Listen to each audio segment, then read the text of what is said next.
Hello everyone, good morning, नमस्ते, सेवा स्यामुने सबैजनालाई। म चाहिँ अब फाइनली माइतबाट घर आइपुगिसकेको छु।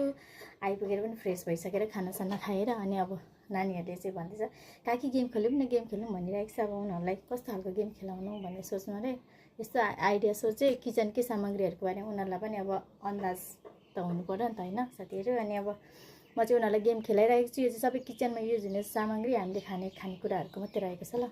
उनीहरूलाई जस्ट एन्टरटेनमेन्टको लागि बनाइरहेको छु।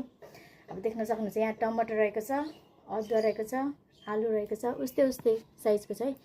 बनाना रहेको छ, प्याज, बट्टेको अन्डा, तपाईँलाई थाहा छ त्यो होला, कागती, ब्ल्याक चक्लेट, त्यसपछि अर्को चक्लेट छ, अनि सुकेको खुर्सानी, अनि त्यसपछि रहेको छ लसुन, अनि यति रहेको छ। हेरौँ कतिको उनीहरूले गेस गर्न सक्दो रहेछ।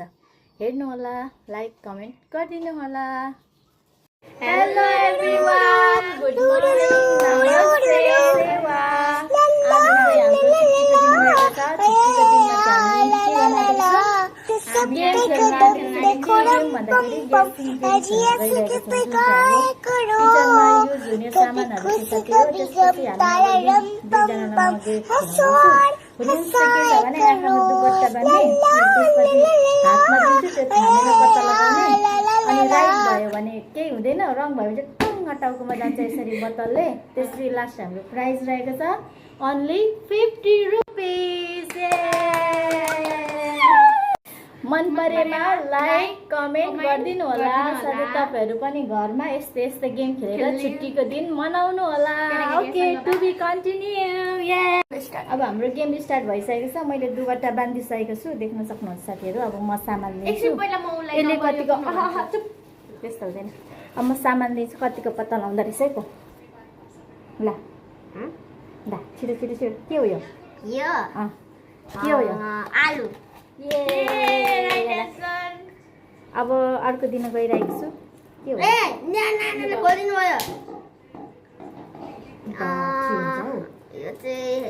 उठाउँछ हौ साथीहरू। के हो यस्तो? के हो? छिटो छिटो छिटो गेस गर्ने टाइम अफ हुन्छ है। टाइम छिटो